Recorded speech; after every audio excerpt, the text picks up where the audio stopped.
आज हम निपुण भारत में बात करने वाले हैं उन्नाव जनपद की, जहां पर लगातार भ्रष्टाचार बढ़ता जा रहा है। हम लोग जब भ्रष्टाचार की बात करते हैं तो कहीं ना कहीं उस चीज़ों को इग्नोर कर देते हैं, लेकिन हम आज एक ऐसी बात आपसे शेयर करने वाले हैं कि आप सोचकर इस पर विचार विमर्श जरूर करेंगे। बात कर रहे हैं हम तहसील उन्नाव की। सदर तहसील उन्नाव है और वहाँ पे मैं करीब 1 महीने से जा रहा हूँ अपना रूप बदल करके, क्योंकि ऐसे में लोग काफ़ी जानते हैं, पहचान सकते हैं, तो इसलिए मैंने स्टिंग किया वहाँ पे और वहाँ से एक जानकारी प्राप्त हुई है। वो जानकारी आप देख के बड़े खुश हो जाओगे। नॉर्मल जानकारी, कोई इतनी बड़ी जानकारी नहीं है। जानकारी ये है कि जो विभाग के अधिकारी हैं, जिनको हमारी उत्तर प्रदेश सरकार, माननीय योगी आदित्यनाथ जी की जो सरकार है, वो उनको अपनी सैलरी भी दे रही है।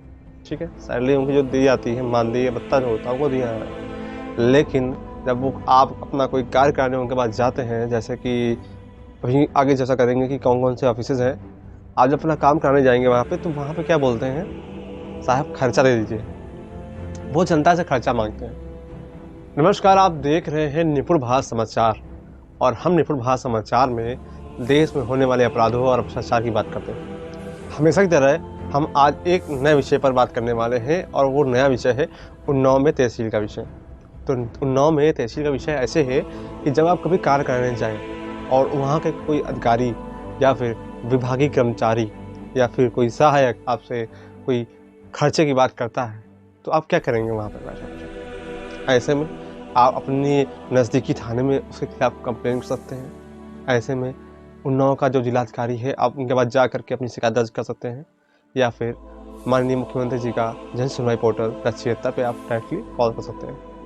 ये तो हो गई निवारण की बात। अब आते हैं कि उन्नाव में ये भ्रष्टाचार बढ़ता कैसे है, वो कैसे कार्य करता है। जैसे कि मान लीजिए कि आपको कोई खतौनी निकालवानी है, तहसील में पीछे की तरफ एक खतौनी का बाकायदे काम होता है, 15 रुपये पर प्रति निकाली जाती है वहाँ पे। ठीक है, तो वहाँ का सीन क्या है कि पहले वहाँ भीड़ लगती है, लंबी से भीड़। उसमें से जो बहुत ज़्यादा दिमागदार लोग होते हैं, क्या करते हैं, वो जानते हैं कि यहाँ के लोगों को लेने का आदी है, तो लेते रहते, लेन देन का हिसाब उनको अच्छा से आता है। क्या करेंगे, साइड से गए, पीछे से अंदर रूम में घुसे और 50 रुपये की पत्ती पकड़ा दी। ठीक, अब आपको लग रहा है एक 50 रुपये से क्या होगा भला, वहाँ पे लगी होती है 100 लोगों की भीड़। ठीक, 10 लोगों ने भी अगर ये काम किया, 50 कितने हो गए, 250 रुपये, 500 रुपये हुए, 250 नहीं हुए, 500 रुपये हुए। 500 रुपये उसकी पर डे की इनकम ऐसे जनरेट हो रही है। महीने के अकॉर्डिंग जोड़िए आप, महीने की भी बन जाती होगी इसकी अच्छी खासी। सैलरी कितनी आ रही है गवर्नमेंट विभाग से, अच्छी खासी वो भी सैलरी आ रही होगी। तो समस्या किस बात की है? देखिए, हमें क्या होता है, जल्दी काम कराने की आदत होती है। हम लोग ये देखते ही नहीं है कि हम सामने वाले को इस चीज़ का आदी बना रहे हैं। हमें कोई काम नहीं कर पता है, हम तहसील में जाते हैं, हमें पता ही नहीं होता कौन सा रूम किस अधिकारी के लिए बना है, कौन सा विभाग है जो इनके माध्यम से होगा। तो इसके लिए तहसील में एक कार्यप्रणाली करनी चाहिए, जैसे कि जिलाधिकारी ऑफिस चाहिए, फिर या सदर कोतवाली पुलिस अधीक्षक भी चाहिए। तो वहाँ पे छोटे छोटे हेल्प डेस्क बने होते हैं, एक पूरी नियमावली का बोर्ड लगा होता है। तहसील में कभी आपने देखा है ऐसा कुछ कि कौन सा बोर्ड कहाँ लगा है, कौन सा विभाग का अधिकारी या कोई तहसीलदार या कानून को किस लिए, किस क्षेत्र का है वो जो वहाँ बैठ रहा है, उसका रूम संख्या कितना है। और अगर हम EWS का कोई कार्य कराने जाते हैं या फिर आय नजात निवास कोई भी अन्य काम है, सामाजिक कोई कार्य है, तो उसके लिए क्या करते हैं, एक नियमावली वहाँ पे बोर्ड लगाया जाए। ये SDM वहाँ के करेंगे, और जहाँ हालांकि मुझे जानकारी मिली कि नीतू गोयल जी वहाँ पे आएंगे, तो उनको करना ये होगा वहाँ पे कि पहले तो हर रूम के बाहर एक बोर्ड, चाहे वो कागज़ का हो, वहाँ पे लिखे यहाँ पर लेना देना मना है, पकड़े जाने पर सीधा बहाल कर दिया जाएगा। बहाल इन द सेंस उसके नौकरी से उसको निलंबित कर दिया जाएगा।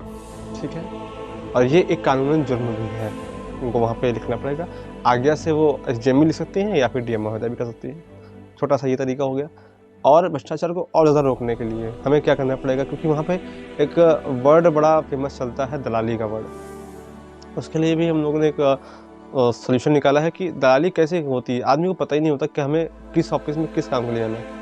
तो वहाँ पे इतनी ज़्यादा स्पेस है, वहाँ प्रचार के पोस्टर ना लगा करके अगर वहाँ पे एक बोर्ड बड़ा सा लगा दिया जाए कि फला काम फला कार्य के लिए इस रूम पे ये व्यक्ति बैठते हैं, ठीक है। अब कभी कभी आप जाते होंगे वहाँ पे टाइम भी लिखना चाहिए कि सोमवार मंगलवार बुधवार वो उसमें बैठेगा। आदमी को वहाँ पर पता नहीं होता है, इसीलिए वो दलाल पकड़ता है। दलाल उनके मनमाने पैसे लेते हैं। वही काम फ्री में होता है, लेकिन उसी काम के लोग 1500 से 2000 रुपये तक ले रहे हैं। और ये बहुत गंभीर विषय है, और इसकी शायद जानकारी एस डी महोदया को नहीं होगी, शायद डी एम महोदया को भी नहीं होगी इस चीज़ की जानकारी, क्योंकि छोटे छोटे विषय है। 1500-2000 रुपये आदमी की एक महीने की जो सैलरी होती है वो 6000 रुपये, जो हमारे यहाँ उन्नाव में फैक्ट्री बनी है वहाँ की होती है। और 6000 में 2000 रुपये अगर बाबू को एक छोटा सा काम कराने के लिए देगा जो कि फ्री में उसका होता है, तो देश का भविष्य कैसे बढ़ेगा आगे, आप बताइए। तो ये उन्नाव का जितना भी अधिकारी है, जो विभाग के सहकर्मी हैं, जो बाबू हैं, चाहे वो माल बाबू हो, चाहे लेखपाल हो, चाहे कानूनगो हो, तहसीलदार हो, या फिर और सहकर्मी हो, ये चीज़ आप समझ लीजिए कि प्रशांत त्रिपाठी का चलाया हुआ ये निपुण भारत समाचार मंच अब जनपद के हर विभाग में 2-2 एजेंट बना रहा है। यदि कोई लेन देन पकड़ाया जाता है, अधिकारी कार्रवाई आपके ऊपर करे या ना करे, मैं 10 क्षेत्र में जॉब करता हूँ, मैं वहाँ से सीधा कंप्लेंट डालूंगा आप लोगों के खिलाफ, और वीडियो मुझ तक आराम से पहुँच जाएंगे, उसमें कोई दिक्कत नहीं। सीधा वीडियो पोस्ट होगा ट्विटर हैंडल पे, और आपके विभाग के संबंधित अधिकारी को, बड़े बड़े जो लखनऊ में बैठते हैं, उनको टैग कर दिया जाएगा। इतना छोटा सा काम, बस यही होना है उन्नाव में। बस अगर आपको लेना देना है तो जो वाजिब है, जो भ्रष्टाचार की नीतियों में नहीं आता है, वो लीजिए आप।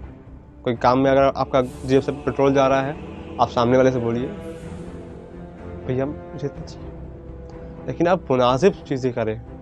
ऐसी चीज़ें मत करें कि उस काम को अगर 1 दिन लगता है काम ख़त्म करने में, तो आप उस काम को ख़त्म करने के लिए 2.5 महीने ले रहे हो। क्यों ले रहे हो? क्योंकि आपको उसका खर्चा नहीं मिल रहा। खर्चा देने के बाद उसमें तुरंत साइन फटाफट। मैंने खुद दौड़ा, मैंने अपनी पहचान नहीं बताई तहसील में, कितना गलत विषय है। तहसील में मैंने अपनी पहचान नहीं बताई, ना मैंने बताया मैं प्रेस से हूँ, ना मैंने बताया कि मैं कहाँ कार्य करता हूँ। मैं नॉर्मल व्यक्ति की तरह गया, मास्क लगा करके, टोपी लगा करके। मैंने बोला सर मेरा ये काम है, नहीं हो रहा है। एक महोदय जी लेखपाल थे, उन्होंने क्या किया, घंटों कई दिनों तक हमको लटकाया, ये नहीं हुआ है, वो नहीं हुआ है, वो फलाना ढिमका, 1.5 महीना मेरा खा गया। उसके बाद आखिर मेरी ट्रेनिंग स्टार्ट हुई। वहाँ पे छुट्टी लेके मैं आया, नेक्स्ट लेखपाल के पास गया, उन्होंने भी कहा आधार कार्ड गलत है, एफिडेविट गलत है।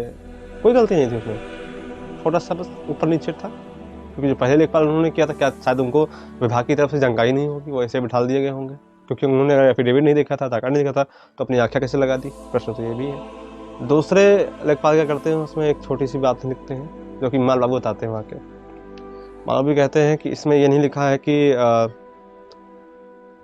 यह EWS के लिए पात्र है, अब ये इनसे लिखवा के लेके आई है। तो क्या लेखपाल को ये पता नहीं है कि माल बाबू इस चीज़ से साइन करेंगे?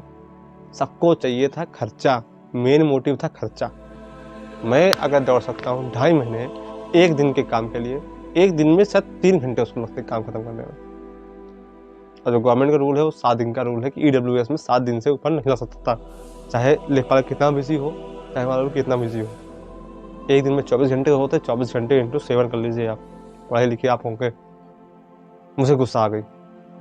अब मैं क्या करूँगा, अपने निपुण भारत समाचार मंच से 2-2 एजेंट हर विभाग में लगा दूंगा। आप पहचान नहीं पाएंगे, क्योंकि वो एक वकील भी हो सकता है, एक ग्रामीण बुजुर्ग भी हो सकता है, एक छोटा बच्चा भी हो सकता है 18-19 साल का, एक महिला भी हो सकती है। तो ये मुझे बताइए कि आप पहचानेंगे कैसे? इसके लिए सिंपल तरीका है, आप लोग ईमानदार हो जाइए, खुले में कुछ मत लीजिए। अगर पकड़े गए तो हम प्रशांत त्रिपाठी वीडियो बनाने के बाद छुपाता नहीं है, ना ही मैनेज होगा। बहुत बहुत धन्यवाद। इनकलाब को ज़िंदा करने के लिए दोबारा ये पहल शुरू हो गई है। हमें सहयोग की बहुत आवश्यकता है, और हमारे सहयोग में पूर्व सैनिक का जो संगठन है वो कारगर है। उत्तर प्रदेश में जहाँ जहाँ पर भी पूर्व सैनिक संगठन कार्य कर रहे हैं वो हमारा सहयोग कर रहे हैं, और वो पूर्व सैनिक कहीं ना कहीं डिपार्टमेंट में भी सचिव पद पर भी तैनात हैं, सब सपोर्ट करें। तो अगर आप लोगों को सुधारना है तो कुछ ना कुछ टेढ़ा मेढ़ा करना पड़ेगा, क्योंकि आप लोग सुधरोगे नहीं ऐसे। आप जनता को ऐसे ही टहलाते रहोगे 2.5 महीने 3 महीने, आखिर में दम तोड़ के क्या करता है आदमी, तो फांसी लगा लेता है। बस निधि का पैसा होता है, कोई और खा जाता है, उसके अकाउंट में पैसे नहीं आते। बहुत बड़ी बात है ये सब। जितना भी करप्शन हो रहा है, सरकार आवाज़ छूटे निकाल रही हैं, उसका पैसा उनके लाभार्थी के अकाउंट में जाता ही नहीं है, उससे पहले ही 10,000 रुपये ले लिए जाते हैं। सब कैसे होगा? ज़रूरतमंदों को ज़रूरत की चीज़ें तब तक नहीं मिलेंगी जब तक कि अधिकारी अपना खर्चा लेना बंद नहीं करेंगे। आप बताइए कि 2 लाख रुपए में क्या मकान बन सकता है? आप खुद सोचिए। बहुत बहुत धन्यवाद। आगे की कड़ी में अगले पार्ट में फिर बात करेंगे, लेकिन ये ऐसे सुधार दीजिए क्योंकि मेरे पास वीडियो 2 महीने में मैंने बहुत बनाए। 2 महीने में मैंने पूरे तहसील के वीडियो बनाना है। लेखपाल हैं, उसमें कानूनगो हैं, तहसीलदार हैं, माल बाबू के लेते हुए पैसे हैं, वकील आ रहे हैं, लोग आ रहे हैं, सर ये पैसे लीजिए जेब में डालते हैं और मेरा ये काम कर दीजिएगा। बड़ा स्टाइल, मतलब सिस्टम ही अलग है भाई। वाह, मैं धन्य हो गया। चुपचाप से मैं वीडियो बनाता रहा, बस कुछ नहीं। मैंने किसी 2.5 महीने में किसी से कुछ कही नहीं। ये अब वीडियो में रखूं किनारे, ये चेतावनी है आप लोगों के अधिकारियों के लिए।